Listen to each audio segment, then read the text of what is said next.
Bonjour, je reviens sur l'affaire de Pardieu parce que je m'aperçois que c'est disproportionné. Alors moi, personnellement, comme beaucoup d'entre vous le savent, ce qu'a dit Monsieur Depardieu, ça me choque pas du tout, ça me fait rien, je trouve ça insignifiant, anodin. C'est juste notre époque, notre siècle, qui juge ces propos délictuels, voire même criminels. Ce sont juste des mots comme ça, des mots en l'air pour moi, qui n'ont pas de signification autre que de simples paroles, c'est juste verbal, et ça ne me choque aucunement, ni dans la forme, ni d'ailleurs dans le fond. Par contre, et là, attention, je ne fais pas semblant d'être scandalisé de manière artificielle comme le font beaucoup de gens actuellement parce qu'ils sont forcés par les médias, suggestionnés par les médias. Par contre, ce qu'a dit M. Cohn-Bendit sur le plateau télévisé chez M. Pivot et qui a écrit noir sur blanc ce qu'il a dit, il a parlé de relations sexuelles avec une gamine en parlant que la gamine, elle lui ouvrait la braguette, elle lui faisait des choses. Là, ça me choque réellement parce que ce ne sont pas des paroles en l'air, là, mais des rapports de faits. Vous savez, quand une petite fille de 5 ans et demi, commence à vous déshabiller, c'est fantastique.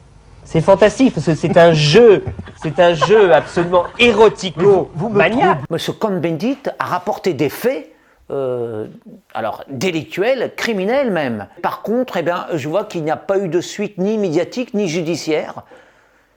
Et je me rends compte que monsieur Cohn-Bendit, il est toujours... il a pignon sur rue, hein, comme on dit. Il est toujours aussi adulé dans beaucoup de milieux de gauche. Il est toujours à un poste prestigieux et pour lui, il n'y a aucun problème, curieusement. Et là, il a bien écrit noir sur blanc et réaffirmé devant les caméras d'apostrophe chez M. Bernard Pivot qu'il avait bel et bien eu des rapports sexuels, alors, notamment avec une gamine, mais pas que, avec d'autres gamines. Et je suis choqué que dans les médias, ça a l'air de passer très bien et dans les esprits surtout, chez les mêmes qui s'offusquent que M. Depardieu a eu des paroles un peu comme ça légères, mais jusqu'à preuve du contraire, M. Depardieu n'a agressé ni aucune femme, ni aucun enfant. Jusqu'à preuve du contraire.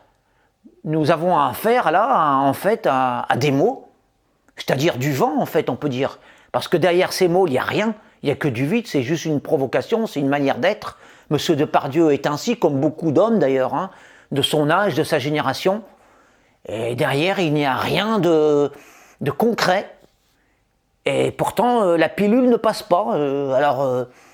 Deux poids, deux mesures. Si vous êtes de gauche et que vous affirmez avoir agressé sexuellement des enfants pour avoir une belle carrière dans la politique, aucun problème judiciaire, mais dès qu'il s'agit de M. Depardieu, curieusement, étrangement, tout le monde s'offusque, les médias s'enflamment, l'affaire devient une affaire d'État.